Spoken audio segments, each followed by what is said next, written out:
talked that we were going to go into some of the industry trends and what's going to develop over the next decade or so. I mean, first of all, I saw that on the Thoughts for Food section of your website, you talk a lot about centralized food production. Yeah. Could you provide an example of its value for food businesses and how it might be implemented increasingly? Consistency, safety, cost control. And I think it's, if you design a great product in one establishment, you can share it amongst, all sorts of establishments and places. And I think it's, for example, within Stadia, at the Etihad, I think we had, if you include all the fast food areas and everything, you've probably got, 40 or 50 food production areas of sorts. It's actually more than that now, or it's going to be more.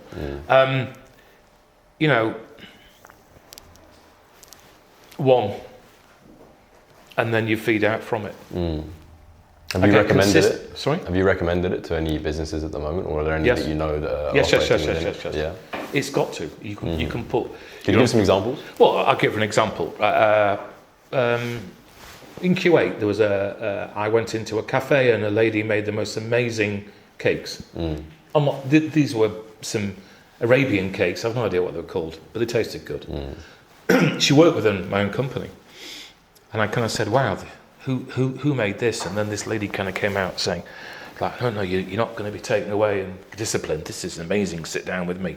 She kind of brought a chair up, and she was like, she was able to sit there with me like she was important. Well, I wasn't important because she made great cakes. I just talked. And I found out that actually within the same business, we produced the same cake, but from 4 other suppliers. And nuts. So I took this one lady, gave her a pay increase, gave her some decent shoes and something to wear and fed her. And then I put her in a central production unit with a number of employees. And she then trained 12 people how to make the same cakes. And we supplied 5 places with amazing cakes that were better priced, better consistency. We shared her skill. That's just one thing. So we got a better product, more consistent. We didn't have 5 suppliers. It was about sharing. If you got the best carrot chopper person, you have a machine for it. But I'm saying, share that.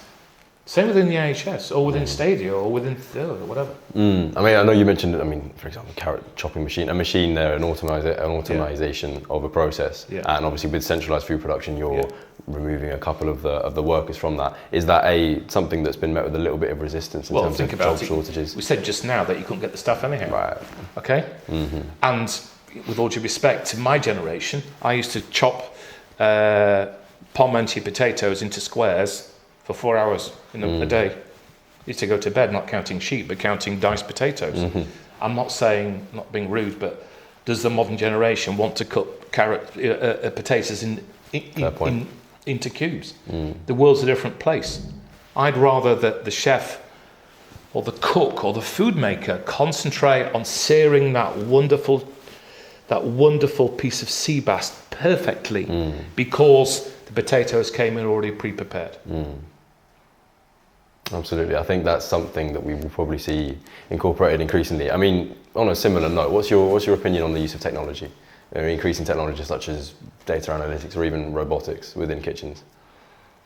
I'm well into robotics. I'm sorry guys, but I mean, hello, we haven't got red phone boxes, have we? Still, please. I can use lots of examples like that. The world's changed, it's moved on. Do people want to be dicing? But I mean, the robotics is got to happen, and it will happen. And the smart, clever businesses are in the Middle East. They're beginning to look at that, and there's lots and lots of businesses. I've got a call, I think, Thursday or Friday with a robotics company, and they're saying, "How can you help me?" And I'm saying, "No idea." Well, the first thing is, do you cook? No. You've done this, you've no idea. Right, so you're trying to make stuff in an industry we've got no knowledge. That's good, isn't it? Like me being a plumber with all the drowned. I'm saying so that's me getting together with robotics to looking at how we can help things out and what's going to work and what isn't, if that makes sense. I think information analytics is important if you read it. What I see is lots of EPOSs, lots of computers, lots of horrible cables, lots of bits of IT that don't talk to each other, right?